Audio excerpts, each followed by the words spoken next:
and members of the public forum, good to see you here. We have no apologies in today's meeting, although we do have Councillor Christensen zooming into this meeting. Words of reflection, I'll actually hand over to Councillor Christensen. If you could share your wisdom with us, Councillor. Morning, everyone.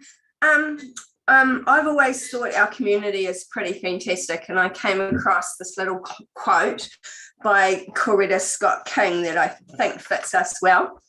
The greatness of a community is most accurately measured by the compassionate actions of its members. And I think that our community is full of those members. And then another little one that I came across, because there's so many out there that are fantastic, that fit us well. I alone cannot change the world, but I can cast a stone across the waters to create many ripples. And I think our district is made up of lots of people that create ripples. So we're pretty blessed. Thanks. Thanks, Councillor. Yeah, been very obvious over this last week, especially. I appreciate that. We have no late items, I believe, on today's agenda. Confirmation of order of meeting, unless there's any issues with that. We've got the order of meeting in front of us. And any councillors, do you need to declare a conflict of interest on any agenda items? Yes, Councillor Williams. Thank you, Worship. I have a close relationship with individuals who may be affected by items 252, the Ōtorohanga Retail Revitalisation Project, and item 254, the proposed priority buildings and priority pedestrian thoroughfares. I have no pecuniary interest. I will continue to join the conversation in any vote required. Awesome, thank you, Councillor. I'll move that be accepted. Second, Councillor Ferguson, all in favour? Right, carried. Thank you, Councillor. Moving on to the public forum. Liz, welcome. Thank you very much for the opportunity. If you could just bring your mic a wee bit closer to yourself so Councillor Christensen can hear. Thank you. I'm here to talk about the access to the Waipa River of the Ōtorohanga Gorge. I come with a thank you and then some pleases. In October 2020, or no, about 18 months ago, I brought to your attention the sorry state of the area. And if you'd like to bring up some photos. But the area we're talking about is PDF. It's about 15 to 16 kilometres from town on the Ōtorohanga Road as it goes through the gorge on the Waipa River. Back in mid-2020, it looked like that. Yep, keep going. And I came to you with some others, and we were concerned at the actions there, hooligans, etc., people being scared, quite dangerous activities, and a request was made to council to please clean it up, which was done. And if you just continue, Brenda, just to remind you, that's how it was. There was tree dumping, road spoil dumping. Yeah, it was pretty unedifying. And then in October 2020, hallelujah, there were trucks smoothing out the road spoils, and the rubbish was all removed. And now it looks like, next month, I hope, that and that, yeah. So, and that is the river which you can access from that point. It's one of the very few public access points to the river, and I know it's been used widely for generations by communities, schools, campers, fishermen, etc. So that's the thank you part. The please part is, I think it needs a name. I recently came across, I was looking at Google Maps and I found a point and it said it was a nightclub, and I thought, no. So that was obviously some way of doing that. So I went into Google Maps and edited it, and the best edit I was allowed to put up was walking trail, which is better than anything. And I posted a couple of photos of the river so that people could see what was there. And within days, it had already been viewed numerous times, but it doesn't have a name. It also at the moment doesn't even have a river access sign. I checked about 2 days ago, so I'm not sure what's happened there. I have some suggestions for a name, but of course that's at your discretion and possibly community consultation. But I'm aware, looking through old records, that actually in 1924, £900 was raised to build a bridge at, quote, Toa's Crossing. And just a few kilometres east of that point is Toa Bridge, which is really well known. It's a favoured fishing spot. So one suggestion could be Toa Reserve. I don't know. There is a long association. There are members of the Toa family still there. That's if you like. I had consulted with Dr. Tom Rohr. He wasn't aware of anything else, but that's just my suggestion. The other one, something absolutely plain and simple like Ōtorohanga Gorge Reserve. I don't know. So that's number one. I'd love it named. People are forever asking what it is, and it would be so nice to have it identified on Google Maps correctly. The other thing I'd like to ask is, please, at some stage, could the track into it? It's widely used, just be given a little bit of loving care. It's very rutted. The back side of the area is extremely rutted, and drive at your peril, which I did. Not a good idea. And also, please don't consider using it in the future to dump any more roading spoil. I know it's an easy access and I know you can smooth it over, but that is a river, that is a floodplain. Some of the worst floods we've had in record have been in the summer months. All it needs is a sudden weather event, and you've got a whole lot of stuff there between, if you like, smoothing it out, and a whole lot goes downriver. It's actually legally, most of that area is actually dockland, and the rest of it is public walking, public reserve. So I don't know how it ever came to be used as a dumping ground, but I would suspect that the legality of that is really dodgy. But it is a very lovely area, and as I said, a few places in our community, in our district, where the public as a whole can access the river safely. And you can see it's fantastic visibility, lovely for kids. Yeah, and as a matter of fact, just to the upriver of it, the Ōtorohanga District Council there is a recreation reserve, which if you look up your records, thank you for that, Trevor showed you that. And the council does own a tiny triangle just near the road, but it is very small and it's very close to the river. Also not ideal for dumping anything. So anyway, that's my pitch. Thank you very much. Awesome, thanks, Liz. Liz, I'm sure a lot of your points will be noted. Any questions of Liz, councillors? No, really good. I'm glad that in 2020 your requests and pleas were listened to, and something was done accordingly, which is really, really cool. So in terms of signage and renaming, I'm sure that discussion will take place after this, which is great. Hey, thank you for taking time to come and talk to us. Cheers.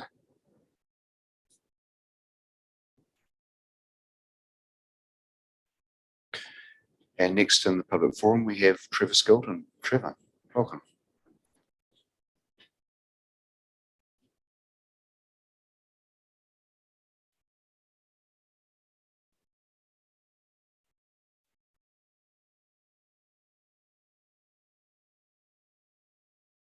Sorry, I just need to push the right-hand button there, Trevor. Good, that's great. Yes, Thank got you. a red light, yes. Introduce myself. There's one or two here that are aware of who I am, but I've lived 50 years in Ōtorohanga, worked for the council for 37 years, 27 years as deputy engineer and then engineering manager, and then 10 years consulting back on traffic and roading matters.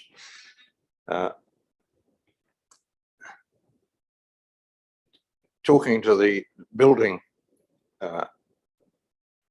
plans today, and in 1983 we were intimately involved in what you have here now, And I don't decry the fact that it is time for some change. I like what you've done in here. I miss the flag. I believe you're allowed now to change the carpet. There's quite a historical story about the carpet. It still looks very good. It fits in very well, but if you wish to change it, that's fine. Down to business. And this is concerning the budgetary requirements for the building refurbishment. And section 5 of your item 235 report is a risk analysis that focuses within the next year. The exact changes to council operations relating to Three Waters reform should be clear. And I guess Mayor Max has a much better handle on all of that than I do. Council's long-term plan 2021-31 identifies 15 priority items for focus during the period. 5 of these items, 1/3 of the total, relate to Three Waters projects. Also, the current political appetite at a national level for aggregating smaller into larger administrative entities does not bode well for smaller councils such as ours.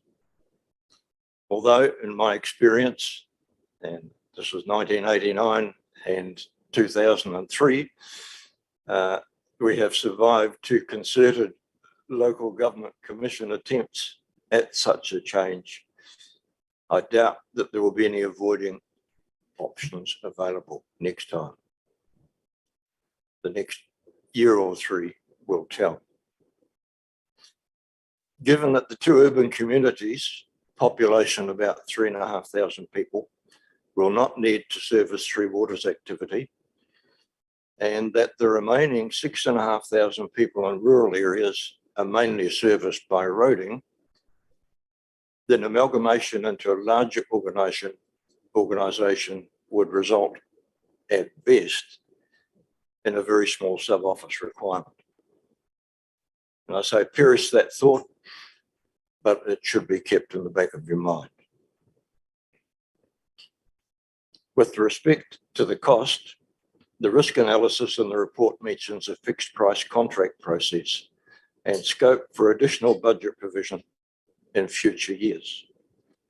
At present, worldwide supply and transport problems are seriously affecting the ability for production and supply of components for building and information technology work.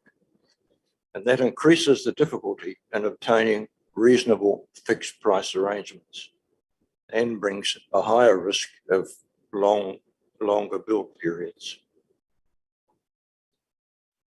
The main purpose of this report is for approval of an additional $1.4 million towards the project, a 127% increase above the original project allocation of $1.1 million in the long-term plan. Expenditure was anticipated to be spread over 2 financial years, 2022 to 2024.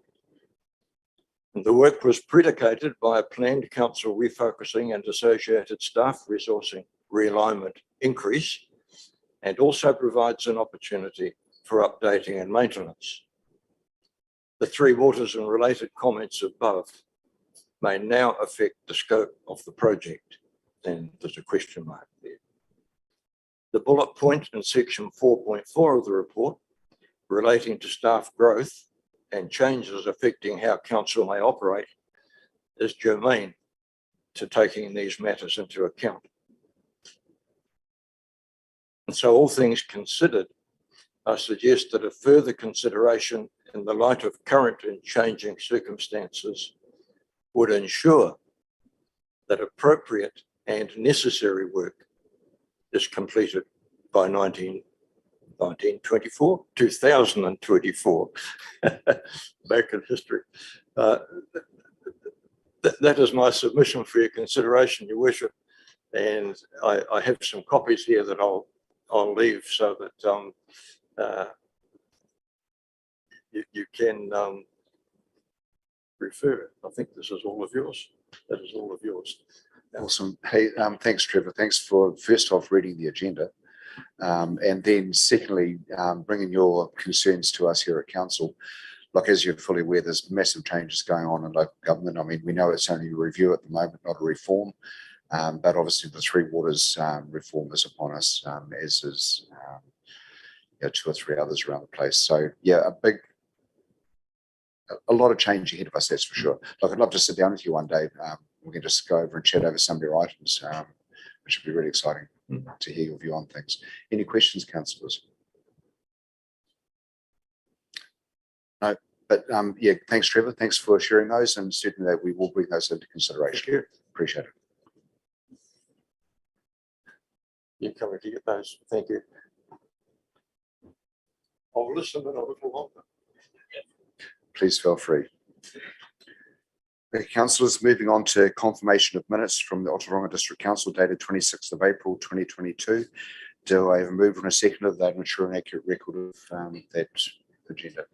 Thank you. Thank you, Councillor Johnson. Second, Councillor Williams. All in favour? Right. Any points arising? Thank you. Moving on to receipt of minutes of the Kāwhia Community Board dated 29th of April 2022. Do we have a mover and a seconder that they be received? The unconfirmed minutes. Councillor Jeffries, second, Councillor Dow. All in favour? Carried. Any points arising? No, confirmed, so that is fine. Receipt of minutes of Ōtorohanga Community Board dated 5th of May 2022. Do we have a mover and a seconder for the receipt of those unconfirmed minutes? Move, Councillor Dow. Seconded. Do we have the chance to see Councillor Christensen at all? Has she gone? There she is. Okay, sorry, Councillor, didn't realise you'd gone into the dark. Not the dark space, the dark room. Second, Councillor Christensen, all in favour?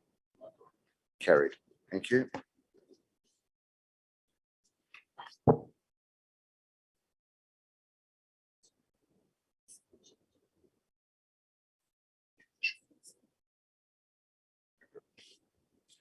I'll just quickly give you an update on what I've been up to following our last council meeting. On the 2nd of May, I met with the Employers Manufacturers Association in Auckland, looking at options for mentoring support for businesses across New Zealand. This is obviously in light of the Community Recovery Program, which has moved on to the Community Resilience Program. Obviously, over the years, we've identified a lot of shortcomings with youth getting into employment, but it's also identifying where employers are missing in action in some respects. And then we met with, we met, that there's myself and Emma Anderson, who's my National Project Manager with me as Task Force Jobs. We met with the Auckland Chamber Chief Executive to query resource opportunity on work that the Auckland Chamber's done. On the 3rd of this month, I attended the Ōtorohanga Water Scheme meeting via Zoom from Hamilton Airport to update them on the Rural Water Scheme Technical Working Group on. Then I attended the Ranganui Water Scheme meeting via Zoom from Wellington, the same update. Then the following morning, this is the 4th, met with MSD in Wellington, discussing the ongoing support for the employment hub, such as the Ōtorohanga Employment Hub here. And then the same day, I travelled to South Wairarapa to support their program. 9th and 10th, I went to Kāwhia, Ōtorohanga, Waitomo, and South Waikato District Councils to give an update on their programs to see how MTFJ can further support the work they're doing in light of the funding that is coming in this financial year. But as much as I can't give a figure, it will be a reduced amount, so how we can work with our other partners with me as Task Force for Jobs to assist in these programs. I was on the Rural Water Scheme Technical Working Group meeting on the 11th, ODTB breakfast at the Ōtorohanga College on the morning of the 12th, and then met with the police area commander on the 13th this month. Obviously, in between that, just focusing on ensuring the fund's continue doing its work, but meeting with Tanya and staff on other council items, and day-to-day work outside of that. So I could have moved from a second. All in favour? Any matters arising? Any questions? Thank you, councillors. Oh, sorry, Sorry, Worship. Just the funding that was announced a couple of weeks ago that yeah, well, some reports made it look like it was the first time anyone had ever thought of funding getting people with their driver's licenses. And is the reduced funding that you're facing, is that some of that going to be picked up by now? Like one report did say that they would be supporting existing programs. Are you aware that they're going to do that? Yeah, so with the 29 councils across New Zealand that are part of the Community Resilience Program, they've been solely funded by MSD at this point. So there's a significant funding drop going forward. So the likes of the funding that's been suggested by the government for driver's license training, that'll be something that we'll be trying to get a hold of to add to or to top up the money from MSD across those councils. And keeping in mind that in 2018, West House also Jobs signed an MOU with the government across different agencies, so does MSD, who we're working with right now, DIA, there could be scope for funding there along the Three Waters reform with educating and training rangatahi in the water space. MB is another partner to Puni Kokiri, so there could be funding there for the support purely focused to rangatahi Māori. Yeah, we're just looking at everything, but that money for driver's licensing, yeah, hopefully we can get a part of that to share across New Zealand. It's a shame that it wasn't a given. No, I think to give some context even to the MSD funding, as I said, as much as I can't say what the figure is, the Community Resilience Program with West Task Force for Jobs is now more than 50% of the industry partner funding given out by MSD this year, because they've taken a 50% hit in their funding as well. And I'm sure there's a lot. So there'll be different providers across New Zealand that in the coming weeks or months will discover that they have no funding coming to carry on with the programs that they've been delivering for the last few years. Yes, so it's a challenging ground out there at the moment, but hopefully we can ensure that we're looking after rural New Zealand going forward. But moving on to a change in agenda items, if everybody's okay with that. Just make sure I'm in the right spot here. So we were item 250, we'll move on to item 252, Ōtorohanga Retail, no, that's not the one, sorry, moving on again, 253, Ōtorohanga Council Refurbishment, confirmation of budget. If I could hand over to Ross. Thank you. Cheers, Ross.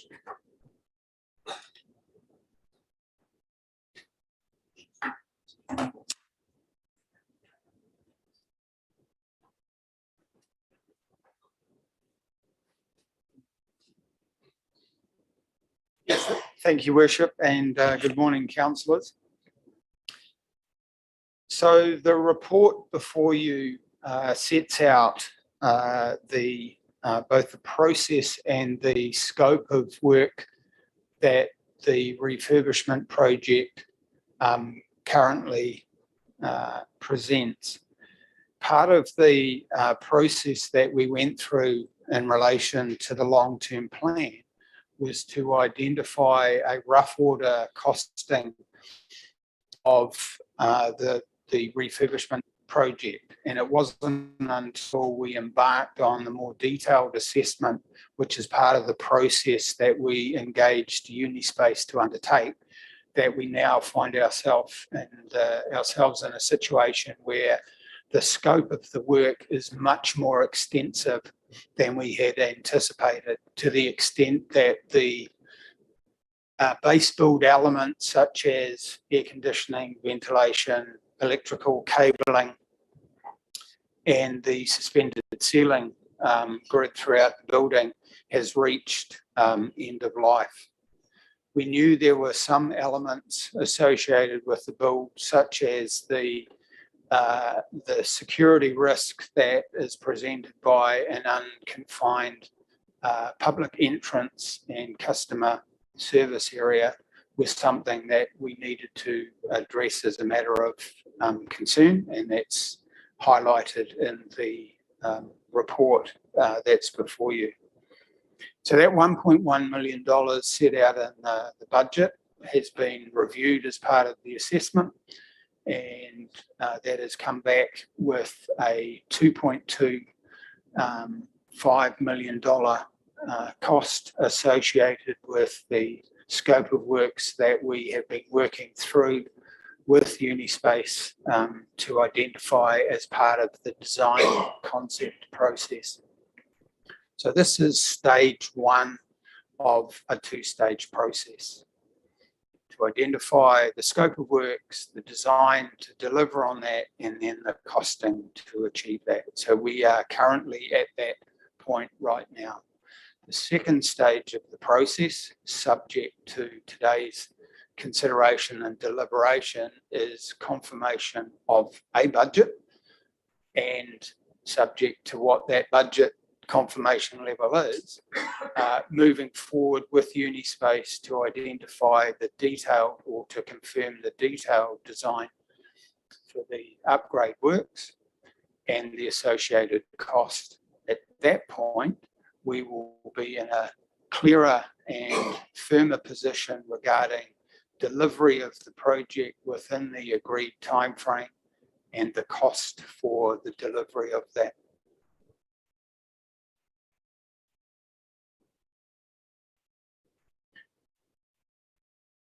So today, what I'm asking you to consider is, having regard to the process that we've been through, the issues that have been identified in that assessment that's been undertaken, whether you support proceeding with the project to the level that's been recommended, having regard to the process that now lies ahead of us. From a funding perspective, the impact has been set out in the long-term plan, and my report then adds to that in terms of an increase of budget if it was approved at the level that's currently being sought. I'm happy to take any questions about the report and the process that we've been through and the process that lies ahead. Cool, thank you, Ross. Look, and thank you for a good, thorough report. Seriously, I suppose we've got to ask ourselves the question how seriously we underestimated the true cost of the refurbishment at the beginning.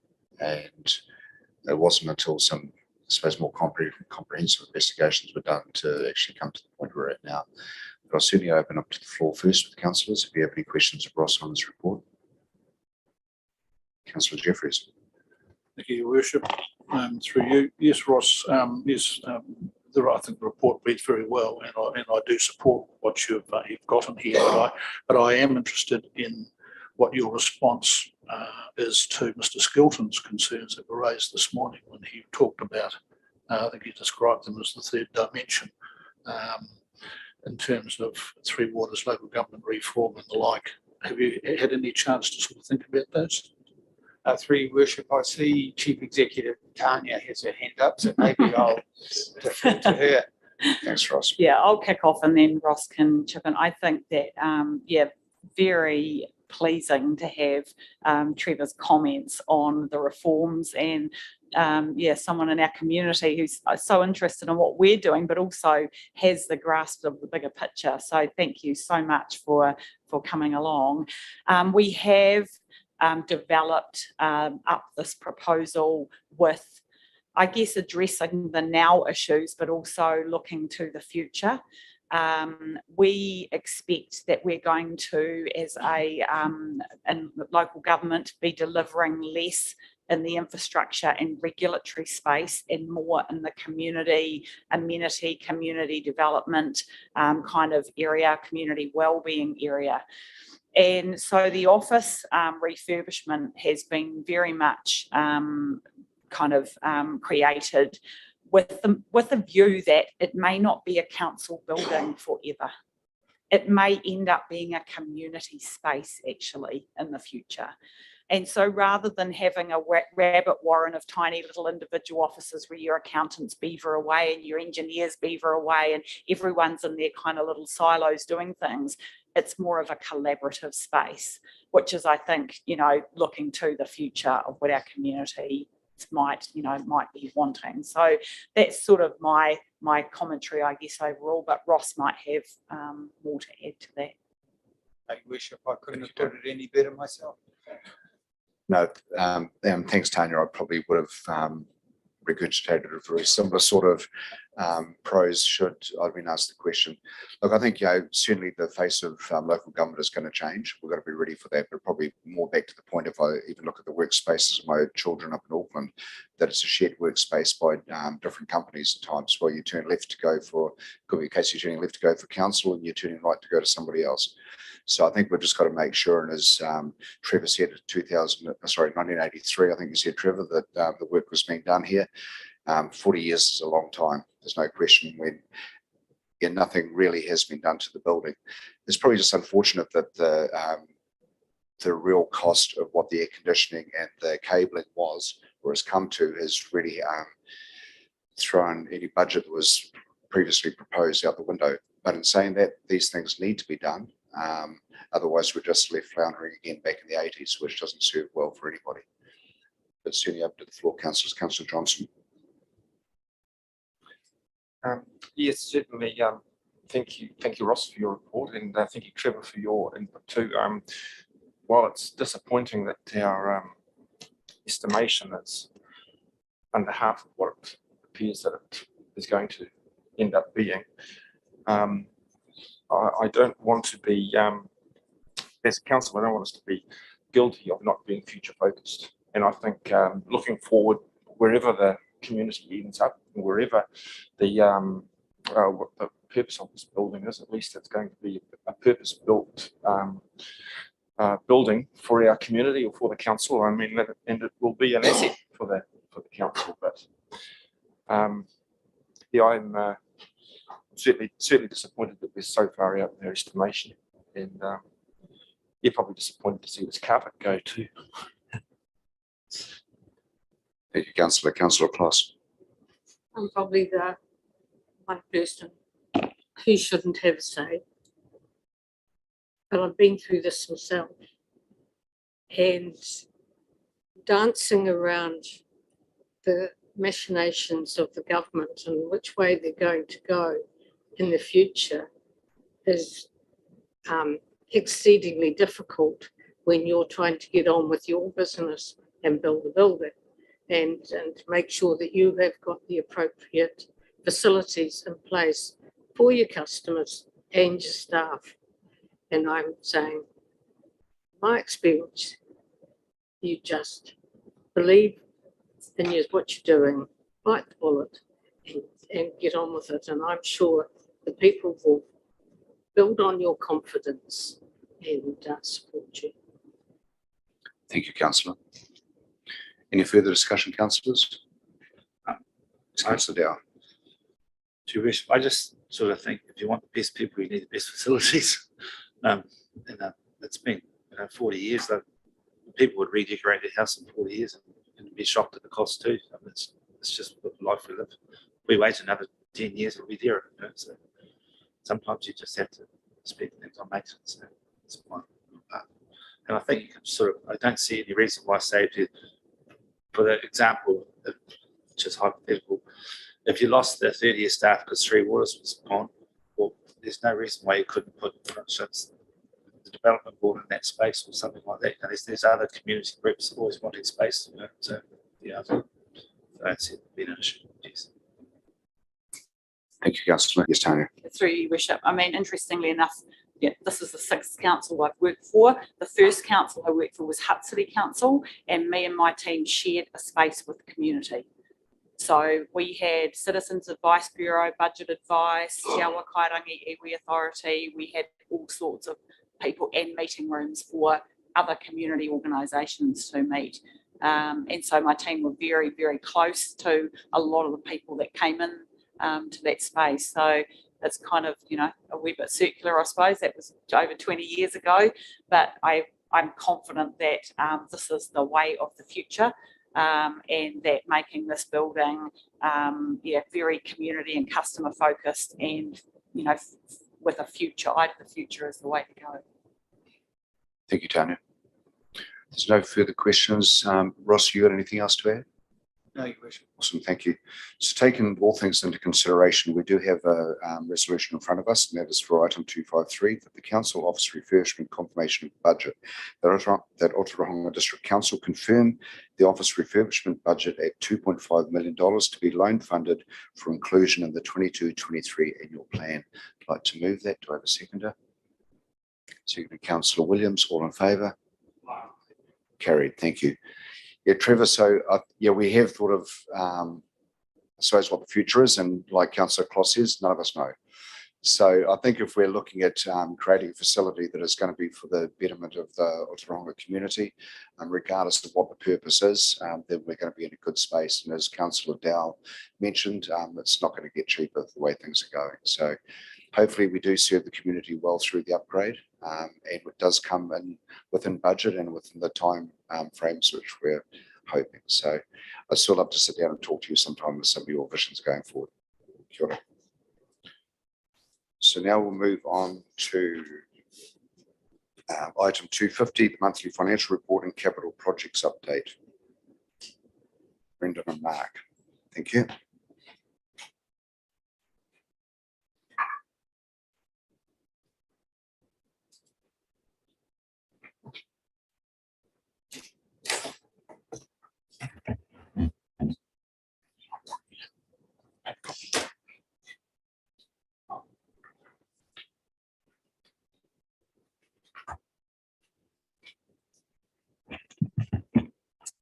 Okay, thank you very much. So I'll start with the financial bit and Mark will follow up with the capital side of things. I guess just looking at the statement of comprehensive revenue and expenses. So to the end of April, we're looking at a surplus of about $1.85 million compared to a budget of 4.3. Most of the reasons why that's this variances is pretty much been the same all year. So employee expenses because we've been down on staff. Depreciation being up due to the revaluation of land buildings last year, the subsidies and grants, just a timing thing. Over the page to the balance sheet. So we're in a healthy position there. Our working capital is $6.8 million. Part of that is the loan that was taken out of $4 million. That money had come in, but we haven't paid all that out yet, obviously. So that's making us look like we're in a pretty good position there, which we are. And then on the combined cost of service statement, so again, operating revenues about $6 million under budget. A large portion of that's the activity revenue. So that's due to the subsidies of other NZTA subsidies as well as the DIA subsidy, which is currently sitting on our balance sheet. So that's for the Three Waters work that we're doing. So until those assets are capitalised into the balance sheet, the money is sitting there and we'll transfer it across as income to offset the costs when those costs flow through properly. Operating expenditures, $3 million under budget. So again, we've sort of covered those. It's the staff costs and various other COVID implications. And then the capital loan expenditure being about $6 million under budget. So a lot of that's timing related. It's also to do with the DIA Three Waters stuff. So that is sitting off it's sitting off the general ledger at the moment because of the way that we have to report to them. It's not included in our budget. It's included in the budget, sorry. It's not included in the actual figures at this point. So that's about 2.5 million or thereabouts. There's a Terra project still to go. So that's not in there. So that obviously will reduce that by about $2.5 million, take it down to about 3 million difference, which Mark, I think, would be able to explain some of that.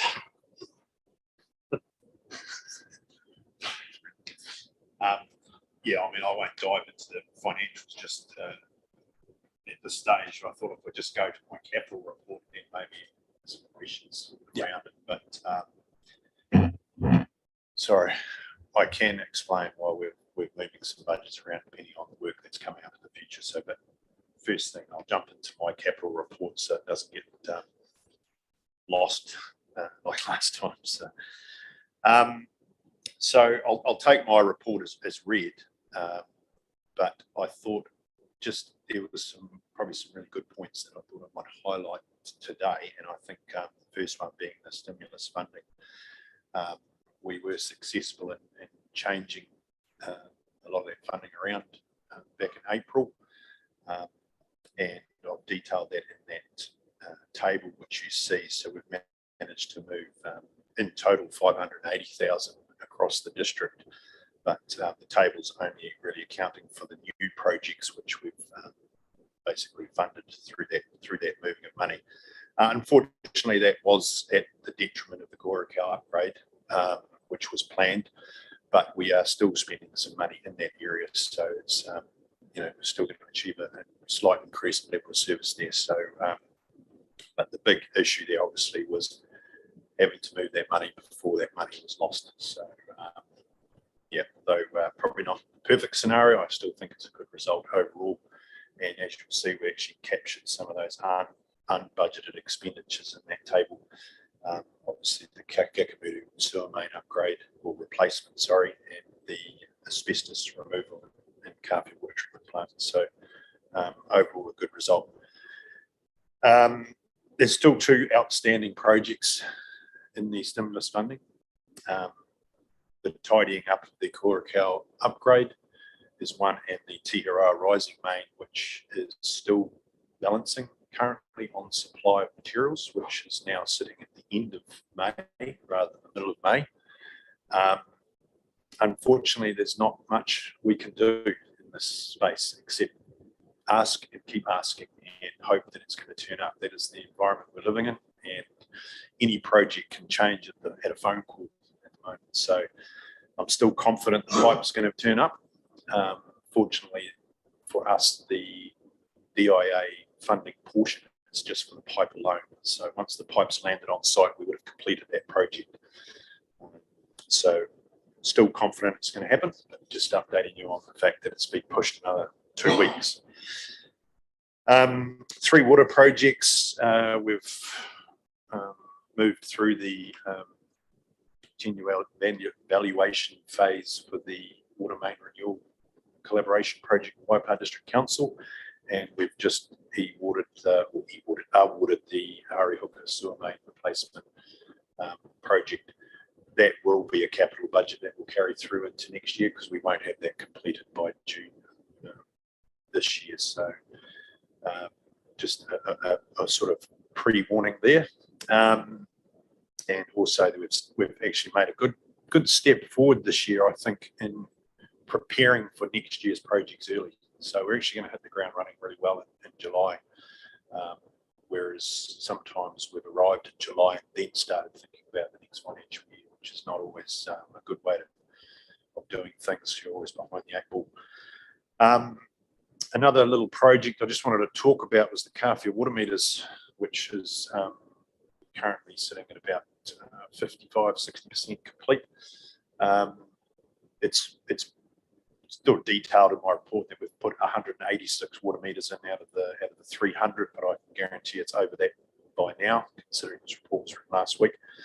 And just that we've identified 9 line leaks within the private property so far. And one of them was a considerable leak, which our guys decided to leave the water meter on for 12 hours and actually calculate how much water was moving through that leak. And over a 24-hour period, we calculated it to be 27 cubic meters of water, which I've thrown in there. If you take that over a month, is 800,000 litres of water. So, or 800 cubic meters to clarify. So that's a considerable amount of water we were losing in one water leak. So our view at the stage was we couldn't manage something we couldn't measure, and we've always had an inkling that there is leaks outside in private properties. So we couldn't determine those, and these water meters are definitely going a long way towards calculating that and measuring that. So that's 1 cubic meter an hour, which is probably not a big thing when you're talking for plant size of Ōtorohanga, but when you're talking a plant of Kāwhia, which is our raw water supplies, sits around 13 cubic meters an hour. To be losing a cubic meter an hour to waste is considerable. So if we find another 2 or 3 of those, I think we should see some real good changes there. So, Mark, what was the water loss out of Kāwhia prior to this? Sitting at about 38%, I think, from memory, 34, 38. So again, it's small numbers, so those numbers can change drastically with a minor change. So our minimum night flows were sitting around 5 cubic metres an hour. So if we could drop 1 cubic metre off that already, it's a considerable change. So obviously we don't know when that leak started. So it could have started 5 years ago, it could have started the day before we put the meter in, but it's still something that's been recognised, and it's something that's, you know, and if you take that into context of how much water we carted over the hill back in Christmas, I think it was 120 cubic metres of water we carted over when we were, you know, losing 30 ground. So, and as my report detailed, no one knew that. You couldn't see it. It wasn't flowing down the road. So, you know, you can't fix things you can't see. So I thought that was quite a good update on that project. And yeah, just in the rural water scheme meetings, we've completed all those sort of early this month, last month. And unfortunately, one of the things that came out of that was water loss also. So we've got a lot of work to do in that space. But again, it's managing something that you can't measure sometimes. So if I move into my large table of current projects, there is one correction I need to make in there on district footpath maintenance and road resealing program. There's a date correction in there. Under status of 28 February, it should read 22, 23, not 21, 22. Sorry. I can correct that in my next one, but that was alerted to me. So other than that, I mean, I'm not going to read through all these unless you want me to, but I'm sure I can answer some questions on any of the points you want to raise. Thank you. Cool. Councillor Jeffries. Thank you, Your Worship. Mark, very good report. Thank you for that. Just going back to the Kāwhia water meters, 5.9 in your report. I think, you know, what's been achieved so far has been extraordinary, and thank you for that. It certainly justifies the planned upgrade of the water supply infrastructure at Kāwhia. And can I suggest that this is the sort of information that readers of the new newsletter would find of interest, and also justifies the installation of the water meters, because there is a lot of scuttlebutt around Kāwhia that council is actually banging these water meters in with the intention of starting to charge everybody for water supply, which was not the intention.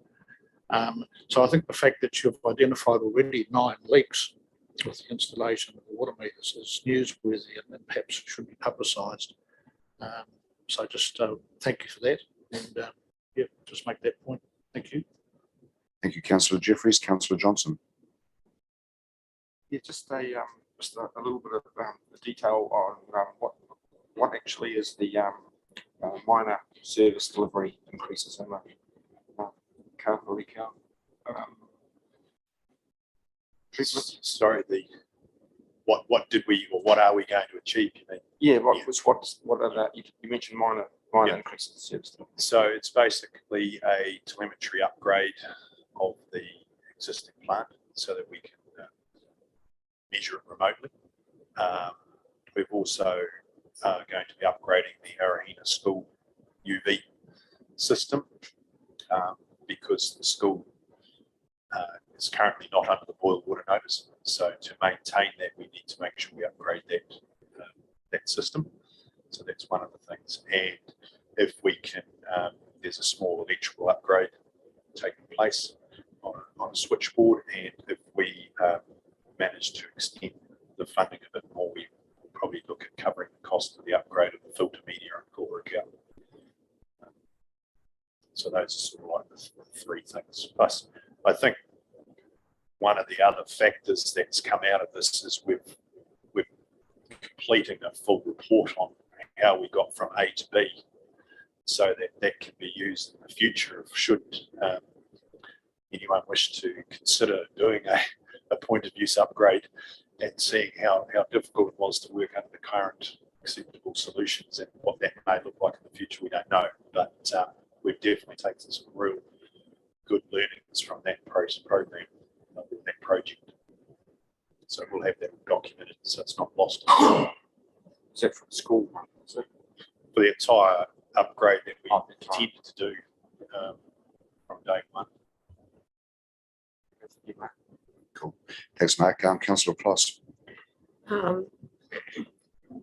First of all, I'd like to record my unhappiness about the removal of the funds from the Kāwhia project, because there's a lot of farmers who are dependent on that, and a lot of people have done a lot of work over many years to keep that plant going, and now to see that it's been circumvented by time or whatever. But here we had great hope that Kāwhia would improve, but it's not to be. And none of the funds are actually going to any other project in Arahina. So I just want to record that displeasure. The second thing is, do we educate residents when they have meters? Because that is one of the biggest gripes when you have people who are looking after water schemes, that you go into paddocks and see wonderful green patches, lawns, whatever, and no one has sort of twigged that there must be some water going somewhere where it's not meant to. So do we just put these meters in for people and leave them to it, or do they get some training around keeping an eye on it? Are you referring rural or urban? Well, my experience is rural, so Yeah, but it should be as bad. We've had other examples in town here where an enormous amount of water was lost a few years back, and no one sort of picked up on it. Just sometimes you can't physically see it. If, unfortunately, with pipes that might cross under drains or near water bodies. I think if I was to summarise, I think rural communities are probably more aware of water loss than anyone else. I think there's probably not a farmer out there that's not watching his water. It's because they've always paid for it. very critical part of their operations. So, in town, we do obviously put out plenty of communication around the meters. We did when we rolled them out in Ōtorohanga. Ōtorohanga is slightly different to, for example, Kāwhia, where there was going to be a lot of charging as a result of the per cubic meter, whereas Kāwhia is more of a management tool rather than a charging tool. So, I think that's something we can always do better. But as far as rural, I think farmers are very astute about water leaks. Well, not always. Sometimes it can be in front of their nose and they don't see it. Thank you, Councillor. Any further questions? Yes, Councillor Williams. Thank you, Worship. Just a comment on water and trees. We were losing hundreds of litres a day into a very happy poplar tree that, was about 40 years old, and it had grown a root into what happened to be a hole in the tank. But yeah, if the management of the water loss that we'll get as a result of having the meters in, it's significant. And even more recently, just an overflowing headed tank, just a constant trickle, 10 litres a day. It adds up, like the water loss of that one leak. A great idea going into the local newsletter, and that's the rough calculation. It's the water for 8 people. It's 2 or 3 households for a whole year. Like, it's a significant tool to be able to have to use. Yeah, thanks, Councillor Williams. Yeah, you're right. It's not all about the big leaks all the time as well. And done it with my own staff, having a small leak at the shed and put a bucket underneath and show how much you capture in a 24-hour period. And it's significant. You multiply that by a couple of hundred. You've got massive water losses without even being aware of it. So thank you. No further questions. Oh, sorry, Councillor Johnson. Yes, I'd just like to reiterate and agree with Councillor Kloss regarding the education, especially when we change from onto charging for metered water, because I mean, I had an example here in town where I was rung up about the cost of suddenly when they changed to metered water, they had this big cost because they did have a leak, and they certainly weren't really aware of the sudden impact of, yes, I've got to be paying for that water. And we need to sort of spell out to our ratepayers, consumers of water, that you know, once you're being charged for the water, you need to make sure that you don't have any leaks you're unaware of, and just to be really clear on that. Yeah, I'd just like to make that point. Thank you, Councillor Johnson. Councillor Jeffries. Thank you, Your Worship.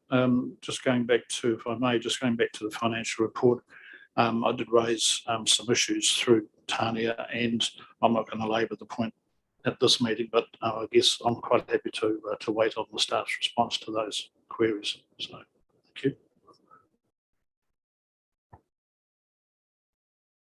Through you, Your Worship, I think we responded to some of the questions in the roading area, but some of the other financial.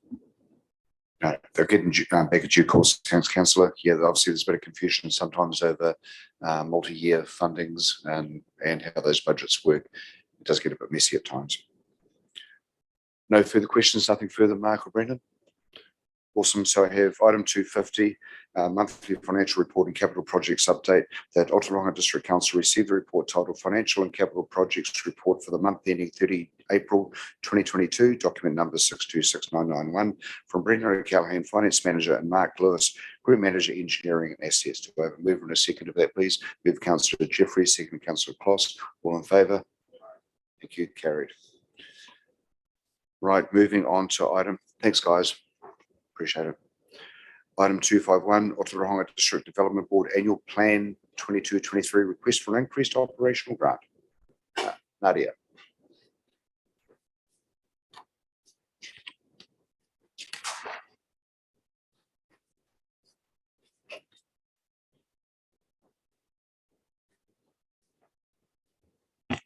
Kia ora koutou.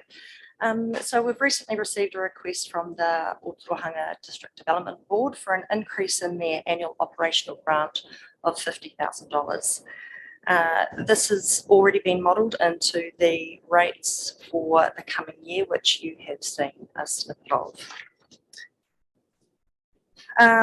Just a little bit of background which I'll highlight is in 2017-2018 they did have money removed from their annual funding, and at the time council had the intention of reinstating that, but that didn't take place. In terms of where we are at now, we have previously had a full-time role which was part community development and part economic development. We've decided to take that into a redevelopment and turn it into a completely community development focused role, leaning more on the Ōtorohanga District Development Board as our economic development service provider in the district. I've offered three options in terms of what you might want to do with this request. One, of course, is to deny the request. The other one is to accept it in its entirety for year 2 and 3 of the long-term plan, and the third option is to approve it for year 2 and be subject to the final annual report for going into year 3. Councillor Jeffries had emailed a question regarding their strategic document. In the bottom there was some wording relating to Kāwhia and the Lines Company. I've spoken with their economic development manager, and that was a bit of a typo in notes for her, so isn't relative to the or relevant to the report, and I apologise for not picking that up sooner. Thank you for noting it. Happy to take any questions. Thank you, Nadia. Any questions, councillors? Councillor Jeffries. Thank you, Worship. Thank you, Nadia, for the report. I'm just looking on page 45, on the table on page 45. in the middle section, in those bullet points there, employment celebrations, 1 year in employment. I guess the board actually keeps statistics, but I'm just interested to know of the number already placed into permanent employment. Do you know what the split between urban and rural is? Like, what I mean there is how many of those jobs are actually with the farming community as opposed to, say, engineering shop in town or whatever. Do you have that sort of information? Or Through you, Your Worship. No, I don't at hand. I can find out for you. If I could just refer to Mrs. Hollins, I'm assuming this is placement through the NES Task Force for Jobs. So this would be possibly captured in Al's reports, but we could look into getting that information to you. Yeah, thank you, Nadia. Yeah, those statistics are there, Councillor. Off the top of my head, I'm not sure where they are. Probably it's a disproportionate representation in town at the moment. We're trying to work close with fed farmers out of Ōtorohanga and see what we can get a closer alliance there and work in parallel with them. thanks, Your Worship. The next item down, the new resident welcome. What does that involve? Through you, Your Worship, may I refer to Michelle? You may know. Thank you. Sorry, Michelle. Would you like to make it? Sorry, Michelle. Nobody outside this room can hear you unless you've got a mic.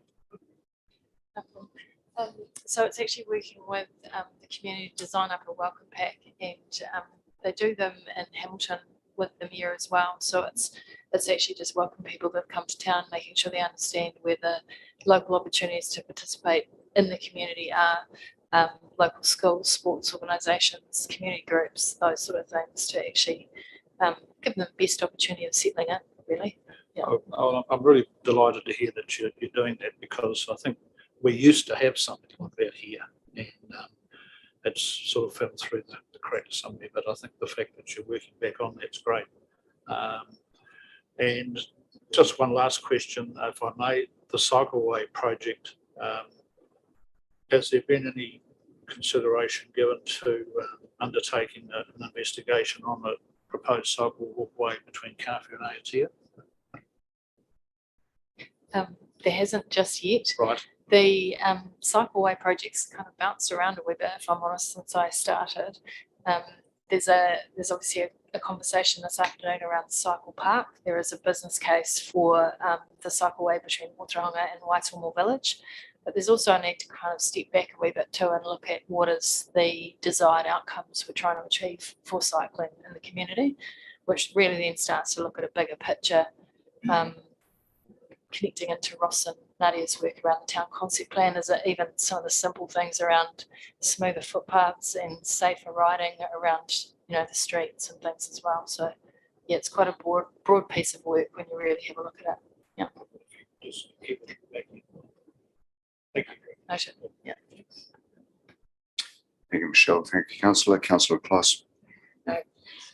Just in relation to the table that you have on page 44, 45, the district development and promotion, that is a huge list, and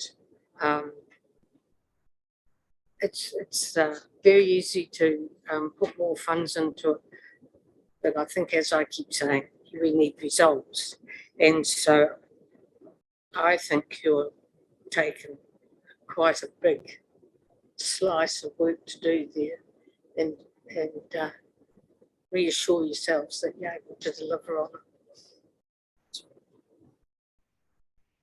Thank you, Councillor. I will note a lot of those activities have taken place, the majority of them already, so it's probably just ensuring that there's the continuum. But yeah, it is a comprehensive list. They're up for it. Thank you, Michelle. Great. Anything further to the report, councillors? You okay there, Nadia? Nothing further?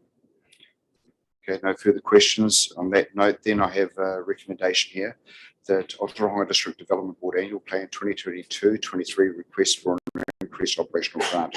The Ōtorohanga District Council, Part A, received a report titled Ōtorohanga District Development Board Annual Plan 2022-2023, request for an increased operational grant from Nadia Gower, GM Strategy Community. Part B, approve the request by Ōtorohanga District Development Board for a $50,000 increase in the annual operational grant for year 2 and 3 of the long-term plan 2021-31. The increase will be funded by district rates. The $50,000 increase for year 3 of the long-term plan 2021-31 will be subject to an end-of-year assessment of outcome measured against the ODDB strategic plan. Do I have a mover and a seconder? Move Councillor Jeffrey, second Councillor Dow. All in favour? Carried. Thanks, Nadia. Moving on to item 252, Ōtorohanga Retail Revitalisation Project, confirmation of council contribution. So that there is Ross.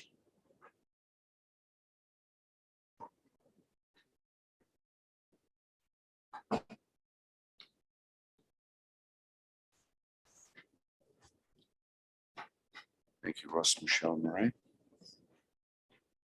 Yes, thank you, Worship. I'll just briefly make a few comments and then invite Michelle and Moraine to take it from there. And obviously the three of us will be in a position at any stage to take questions. So two things I want to say at the outset are, firstly, this is a project that Council has given consideration and support in principle to. And this process today is working to formalise that. And the second is the nature of the project fits within the Ōtorohanga Town Concept Plan umbrella as an initiative that would sit within the yet to be finalised Main Street Town Centre upgrade program. So I don't intend adding anything further to that, and then perhaps just inviting Michelle and Moraine to work through with you the key points of the proposal. Thanks, Ross. Okay, Michelle, hand it over to you. Do we interject with questions as appropriate, or do you want to wait till the end? You're more than welcome to interject with questions.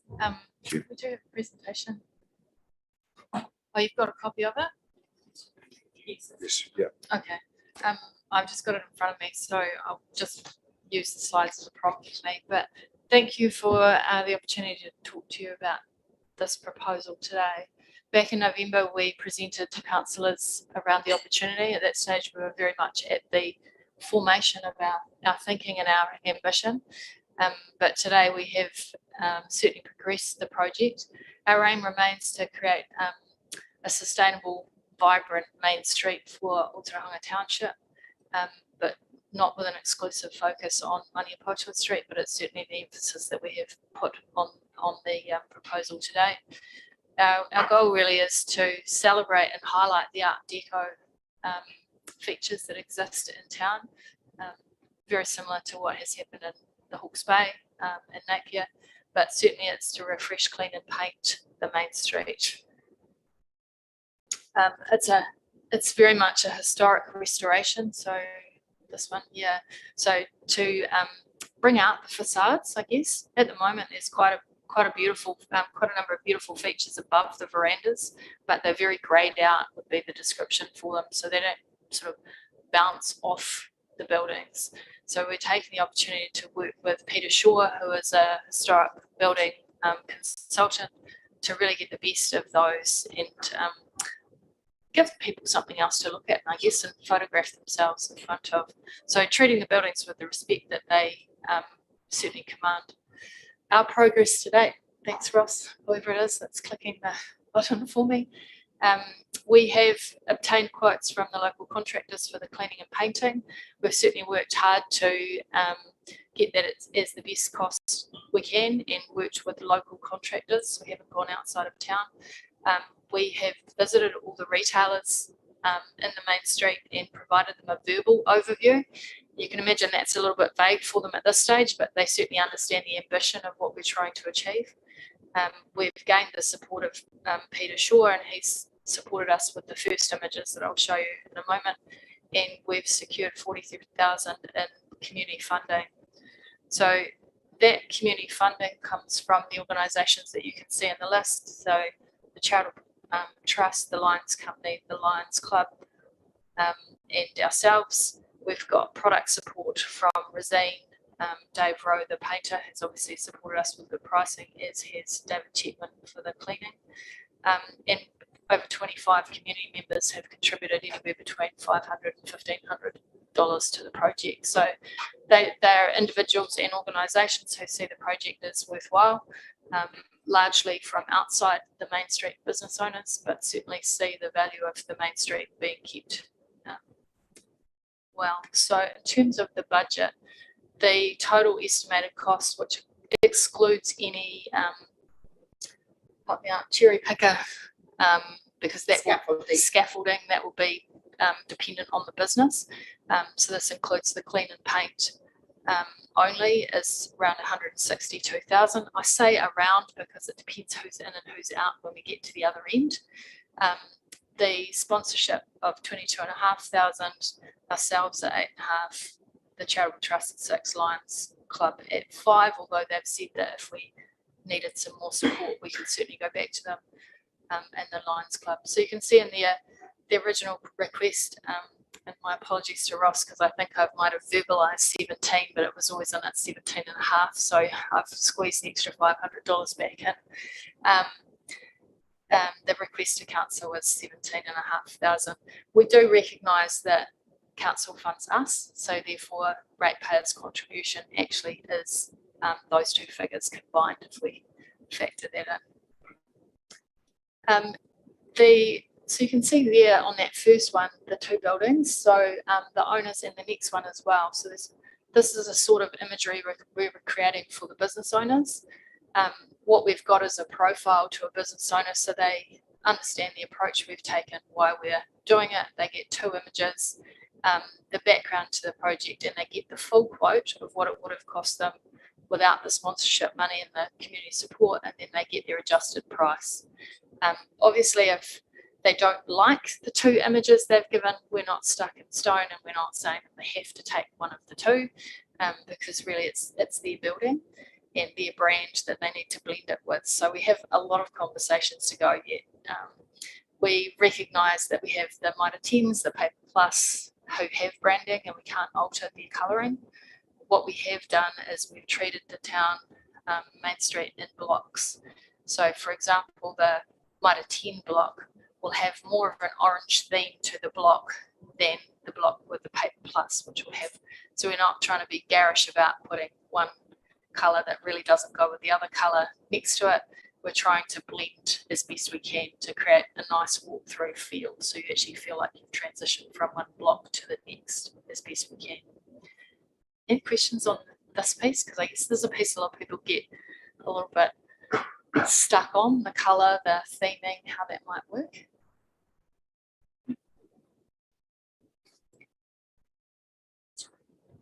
Yeah, just with the expense for the business owners, what is the sort of the range?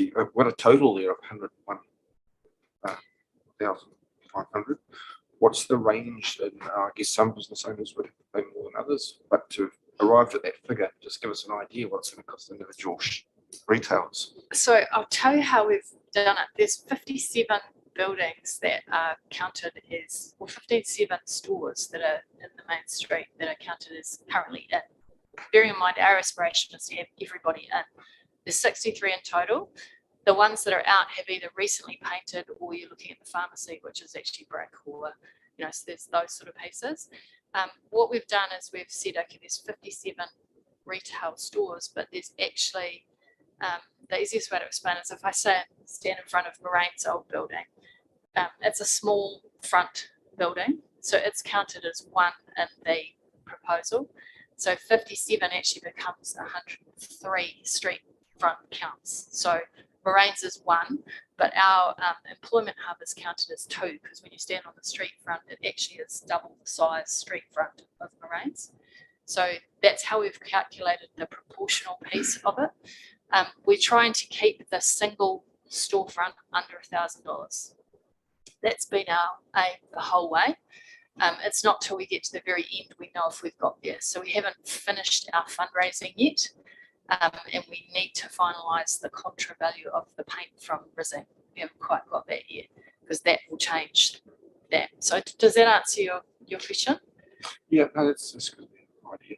Yeah. So while one single store might be 800, a double front might come out at 1,400, if that makes sense. And then the big ones, so the appliance plus, they're in there as a 6 count, I think it is. By the time you look at the front of their building and they count the same down the side, they've got 4 on the side and 2 on the front.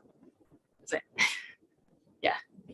So just to fill in on that one, it's You're going to have to get closer to the mic, Maureen. so to give an example, the appliance plus building, as Michelle said, is probably 6 times the size. It also includes a corner, so it isn't just the front. We're actually going down the side. Another example is Mackenzie Strawbridge, on the other side of the street. So the corner buildings do come out quite a bit dear. And then within those corner buildings, there's a few that elected to not, to opt out. Ray White, for instance, and Billion.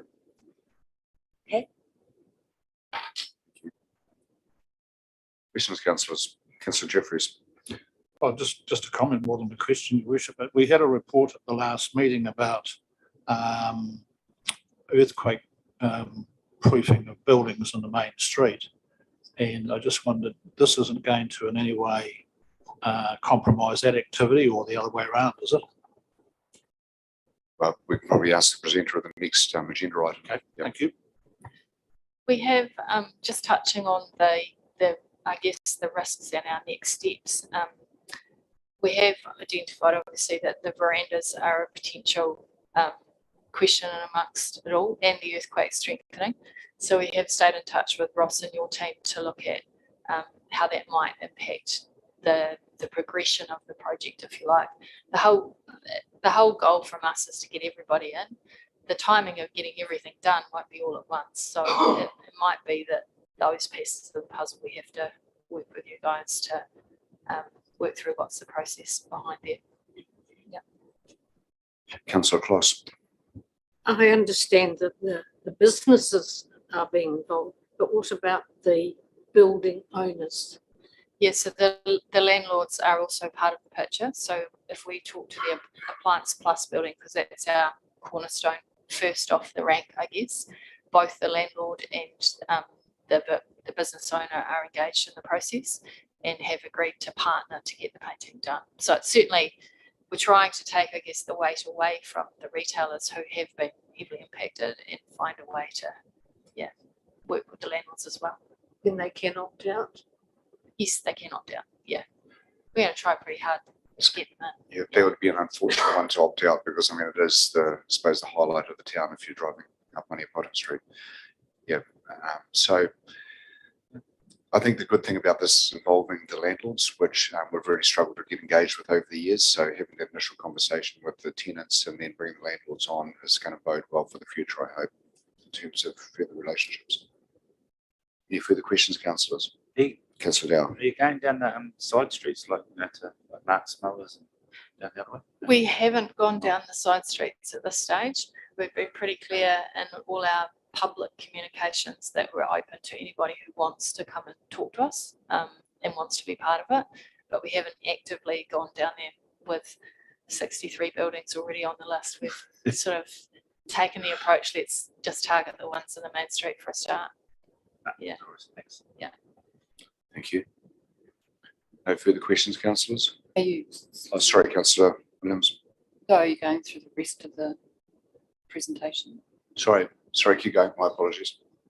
You can probably go one more. So, I mean, our next steps are around ensuring we've got the imagery in hand for the business owners to look at, to take them the proposal that we've done, to work through some timeframes to have them opt in or out, and then make sure that we have consulted with the community. We will run a couple of walk-in sessions. Our aim in those sessions to have the images on the wall, so you can actually start to get the feel for what that looks like. And then obviously to get cleaning and painting. Ambitiously, I think our first proposal had that we would have started cleaning and painting by now. I think this is going to be a slower journey than maybe we were ambitious about, but we're learning a test of patience, aren't we, Maureen? In terms of the risks and challenges, this slide, I think we've probably talked to some of them. If there's any more questions on those, but it's really partnering with business and council to work through those. Sorry, we'll actually interrupt there. In terms of the veranda stability is a big part of it. So we're talking about primarily focusing on the facades at the top of the buildings. So are the verandas themselves being painted? I mean, or is that there come down to the quality of the veranda and where we feel that needs to be? Let you answer. Yeah, we're talking about the whole frontage of the building. Yeah.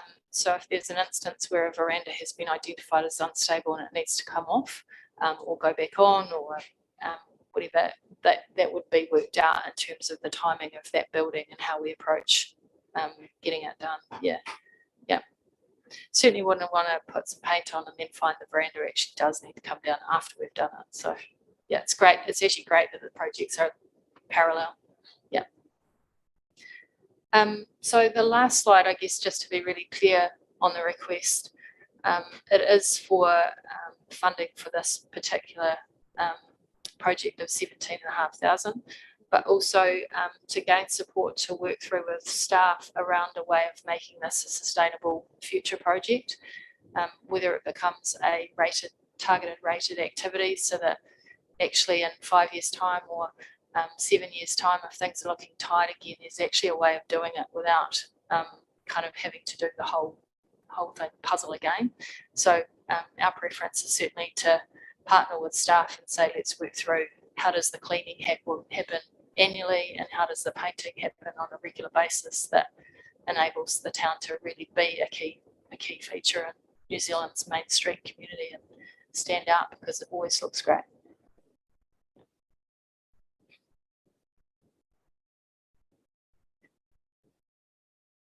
Sorry, is the presentation's done?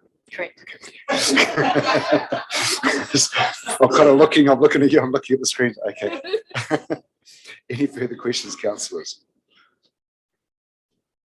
Look, thank you, Ross. Thank you, Michelle. Thanks, Maureen. That was another great report. I'm really enjoying these quite at the moment. So if there's no further questions, can I just make a comment, Your Worship, through you? So Peter Shaw. So I've met with Peter Shaw. Reputation. He has done work in Oamaru. I have one of his books at home, and he's also done some work over in Hastings and Napier.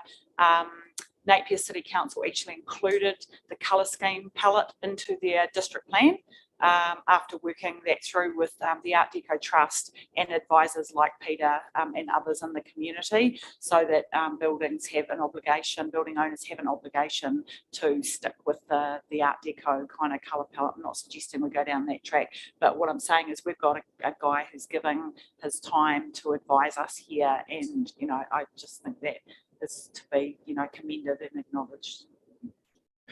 thanks for acknowledging that, Tanya. Appreciate it. Yes.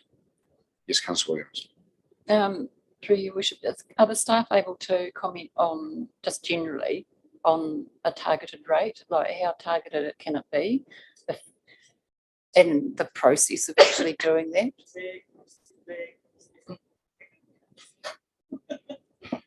Just one note scissoring as to who answered. So in general, you could probably set a targeted rate for pretty much anything.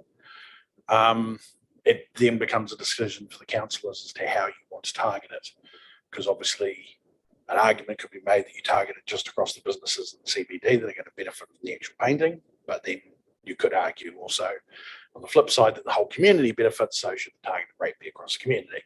So in terms of setting a targeted rate, there's no real restrictions in the Act as to what a rate can be for, so long as it meets the criteria in the Local Government Act of a activity of council, you can set a rate for it.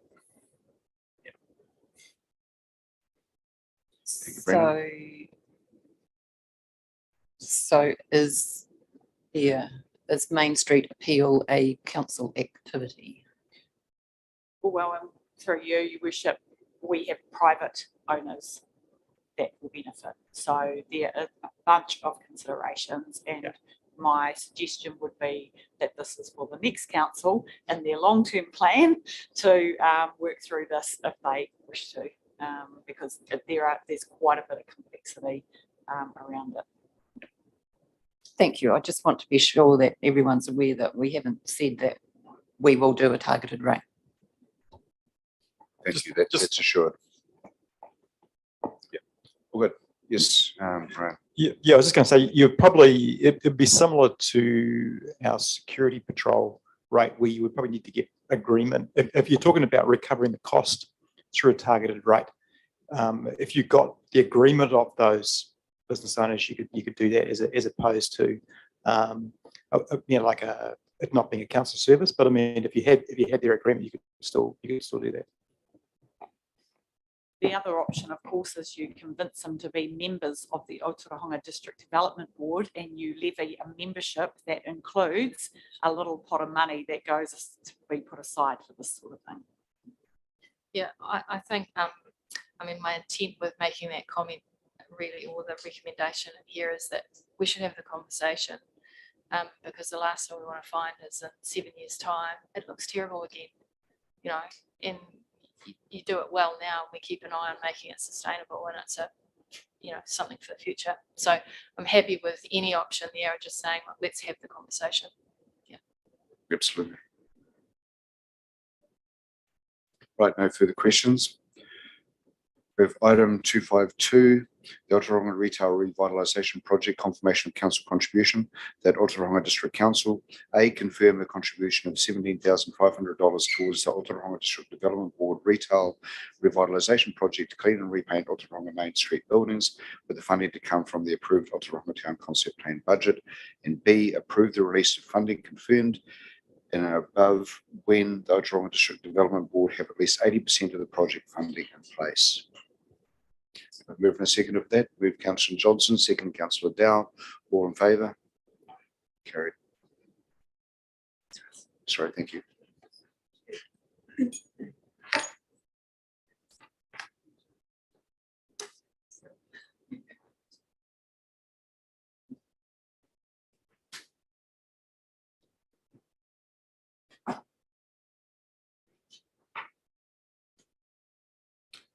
Moving on to item 254, proposed priority buildings and priority pedestrian thoroughfares. Phil. And Andrew.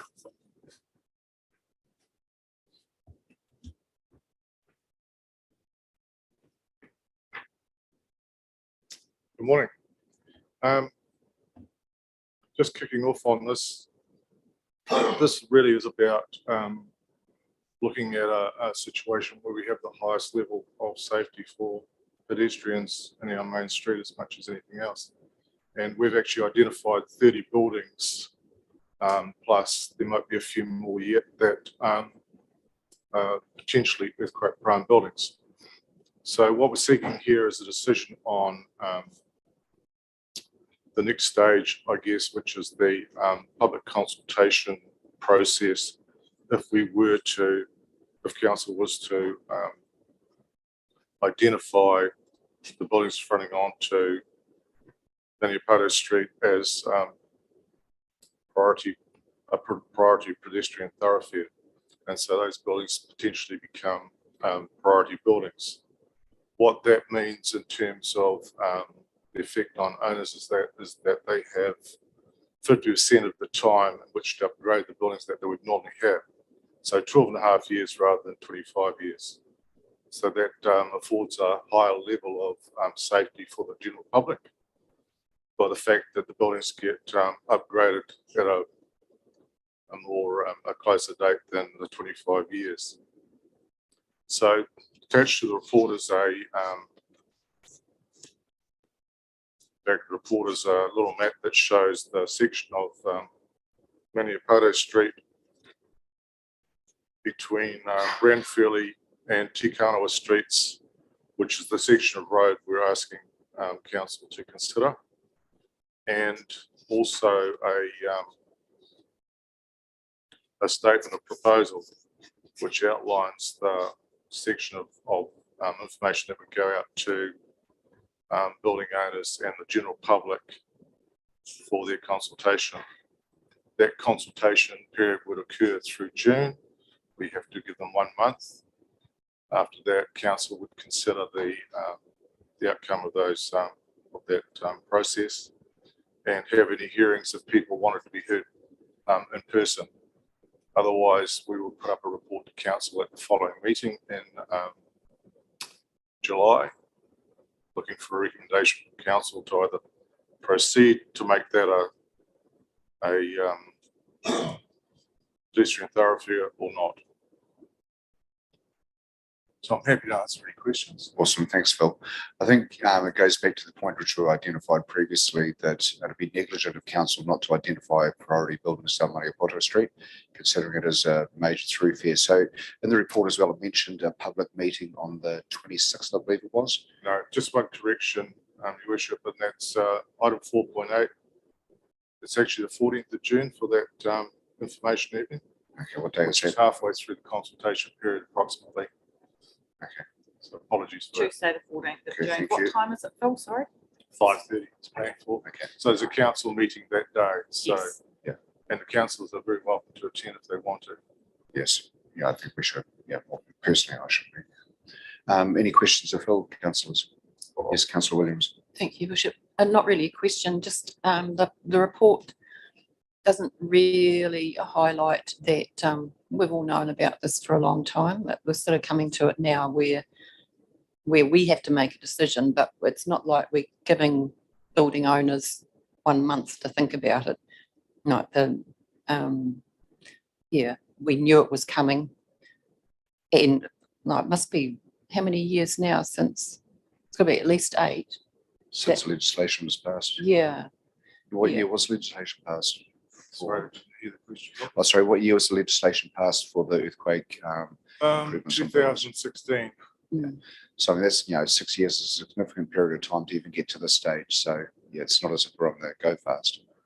But definitely, yeah, for a safety thing, like 12.5 years is still plenty of time. And yeah, I think we'd be negligent if we left it for the 25. Yeah, look, I apologise for the compressed time frame. I don't have much control over that. I came here and it's a project that's taken some time to put together. We have to survey the buildings. We have to be absolutely sure that in our mind, they are pre-1935 buildings and meet the criteria that's laid down by central government. We don't have a choice over that. And that has taken a lot of time, believe me. We don't deal with that lightly. We've had COVID intervention and a whole lot of other things as well. So I apologise. It has been a long time, much longer than I would have liked as well. That's through you, Your Worship. Sorry, that was not meant as a criticism. No, Phil. no, I Yeah, understand I'm that. just saying that all of the building owners, unless they've had their heads in the sand, Yeah. they knew that this was coming. So, yeah. I didn't take this criticism. I'm just pointing out, this compressed time frame. Phil, one thing with going down through Ōtorohanga Street, flying zone, drones over the top, and the inspections that have been done through that process, have you had a heightened sense of concern about the earthquake standards or viability of those buildings? To be perfectly frank, I mean, the buildings, some of them aren't in good state, as we all know, sitting around this room. Some of the verandas, 2 of the verandas in particular, are quite in bad shape, and we will be doing something about that. But yeah, I mean, it's probably no different to other small towns in New Zealand where there's very, very little maintenance on buildings. A lot of them are family owned or buildings that people just continue to use, and nobody really thinks about getting up on top of the building and actually having a look at the state of the building, because they do deteriorate from the top down, believe me. And that's evident in that flight stuff we showed you a wee while back. But and that has an effect on the condition of the building as much as anything else. But it doesn't reflect on the fact that these buildings have been identified through a process of considering that they're pre-1935 as much as anything else. And we've got a lot of evidence to support that from some of the actual original building consents out in the museum. So it's quite interesting. I spent a whole day down there virtually and went through a lot of the stuff and that. So there seemed to be a lot of activity in that period just before that Second World War. And there were quite a few buildings constructed from the late 20s right through to about 1936. Councillor Jeffries. Thank you, Worship. Through you, Phil. Are there any potential liability issues for the council if we don't do this? I don't think there's ever been any case law around that. That may come, I don't know. But council has a choice to decide whether they want to identify priority pedestrian routes or not. The Act is very clear on that. Right. No, I guess where I'm coming from there is if we did have a major event and we hadn't done anything, is there any comeback on the council? Well, I guess the point here is we are doing something. We're about to. So we are following the process, and we're following the process that's laid down in law. So I can't see that there would be any comeback on that process at all. Correct. Thanks. Councillor Kloss. I'm just a little confused. We're talking about the priority pedestrian thoroughfares. That means you won't be able to park in front of the buildings or drive down there. No, that's not correct. Well, I'm just reading this. It'll just be the same as it is now. I mean, it's a pedestrian thoroughfare, therefore pedestrians use it. It's a carriageway, so roads use it. So nothing will change in terms of that. Thank you. Thank you. Councillor Dow. I'm sort of just looking at a map of my known Ōtorohanga, but why would we have not stop it at Balance Street? I'd hardly say Balance Street to Ranford Street would be high pedestrian. I walk in the area, I'll say, I can get the word out, sorry. But then, like most of the people that walk around the town, pretty much from Balance Street down, not a huge amount of the centre town. I guess what we've looked at is the reasoning behind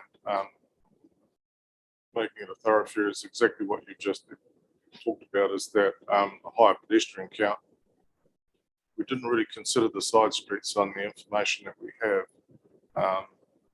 In terms, most people are stopping and parking on the main street and going into shops, doing their business and those sort of things. There are some side streets which get used and probably at times have a reasonable level of people using the footpath, but it's not as much as the main street. That's why we've identified that main street as being the key one. Yeah, that was kind of what I was thinking. Like, there'd be as many people walk down Tāwhara Street as what would probably walk from Balance Street north.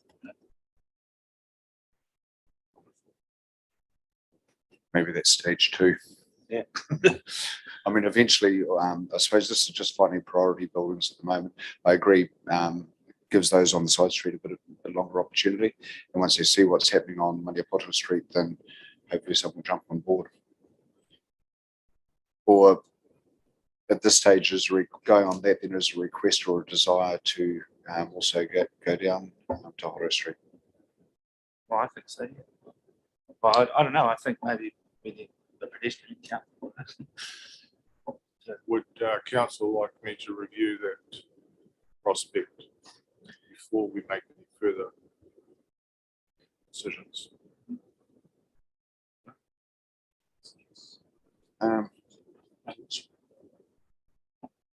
With your sorry, thank you, Councillor Ferguson. Yeah, I can see where you're coming from, Rodney, but I don't see as main. I see the main point that it's Mandiapoto Street. It is State Highway 3 with a lot of truck traffic and things like that. And you know, the main thoroughfare, if we start where we start, I don't think we need to stretch anymore. I think we've done a thorough project here, and I'm quite comfortable where we are. Thank you, Councillor. I'm probably happy with that as well, to be honest. Just on the sheer scale of what needs to be accomplished to begin with. And we know that they've still got a time frame in which they've got to adhere to the earthquake standards as well. Any further questions, councillors?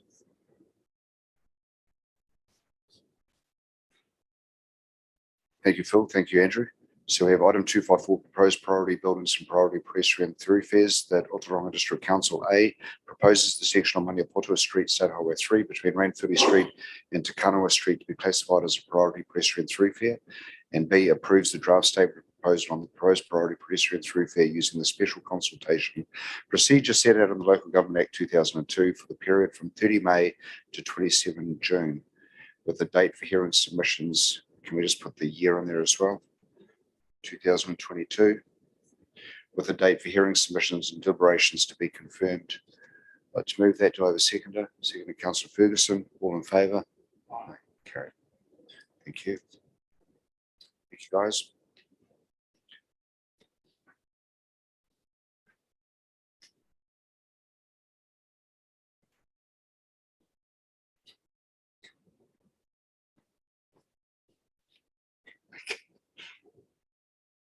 Okay. Sorry, nothing like throwing me up for a moment there. Can we move on to item 255, resolution to exclude the public? We're going to a public excluded place in the meeting, so I'd like to move the public be excluded. Do I have a seconder? Councillor Jeffries, all in favour? Thank you. We have no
Thanks, Mark. Been to a regional transport emissions committee meeting earlier in the month. Basically talking about the whole Waikato regional district, how we can get cut our emissions from the transport sector. Community board meeting, and into the breakfast, town development plan breakfast. Just very interesting. I was busy working, so I didn't manage to get to the other ones. And I've been regional transport committee meeting yesterday, so had a bit of a battle. I've been banging on about reinstating the safety rails on the bridge on Highway Street, the southern end of town, and they tried to pull it from the agenda and reckon it wasn't up to standard. The safety railing that we've done that got wiped out. So I made the point that it was the safety railing to stop people from falling from the bridge into cars rather than the cars getting onto the footpath. And so the guys promised to put it back on the agenda and go and relook at it again. So open it up again. So hopefully, yeah. And that's about me, really. Yeah. So cheers. Thank you, Councillor. Councillor Johnson.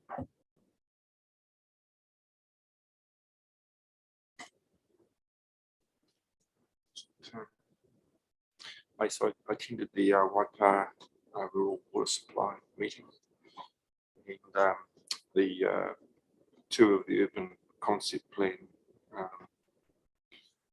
feedback sessions, one at the club and one at the Village Green. That's me. Yeah. Thank you, and thanks to those councillors that turn up to the town concept plan meetings. Really appreciate it. I wasn't able to get there, unfortunately. Councillor Williams.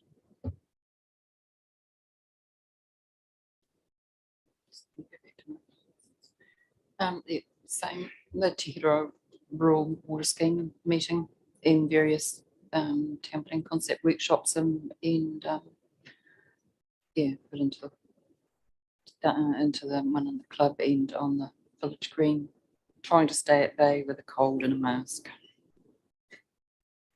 Thank you, Councillor. Councillor Ferguson. Yeah, just report that I did attend the town planning at the club and the Village Green. Very interesting, a couple of days. And, Thank you, Councillor Jeffries. yeah, not a lot happening in the last few weeks. Had a meeting on the 28th of April with the Te Taio Kāwhia Moana Steering Committee. I've got the minutes of that, which I think come to council anyway, but if you're interested, I can circulate those for anyone who'd like to see what they're up to. 29th of April was the Kāwhia Community Board meeting, and last weekend we had the town concept workshop here in the Village Green, which I thought was very well run, quite a bit of interest shown in it, and I just want to congratulate all the staff involved and who put all that together, and particularly the lady who provided the sausage sizzle. It was very appreciated with no breakfast. Yeah, thank you. Good. Thank you, Councillor Jeffries. Councillor Plus. I haven't been tiki touring this month, so haven't got any comments about the district. But I did attend the 2 water scheme meetings for Ōtorohanga, for the Wingi. Arahina, Ranganui. And the Ranganui. Yeah. Meetings, got them out of their districts, and which surprised me actually, that it was pretty good attendance, because I think that is the first time I've ever seen many of them down here. So, and I think they were quite interested to have a look at what you've done to this building, how you spent the money. So there's comments made about that. So I'm just sitting here thinking that how this council has matured over 9 years. A joint contract with Waipa. That is a big deal. So congratulations to pushing that through and making that work. Councillor. Councillor Christensen. I haven't really been up to much, just the community board meeting this month and then on home detention last week with COVID. I'm actually, fine, but I was sneezing a bit last night, so I thought I'd stay at home, even though I've well and truly done my 7 days. Better to be safe than sorry. And just wanted to wish Councillor Ferguson a happy birthday. I think he had a big one last week.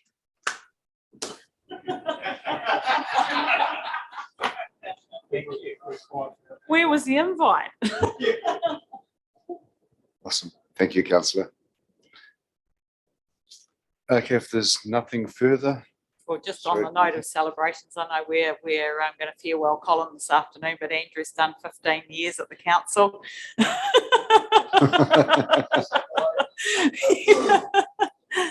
So yeah, we do the kind of 5, 10, 15, 20 on and on year milestones. And does Andrew get a medal at 15? Yeah, he said he's feeling old. Thank you. Okay, if nothing further, I'll declare the meeting closed at 12:05 according to my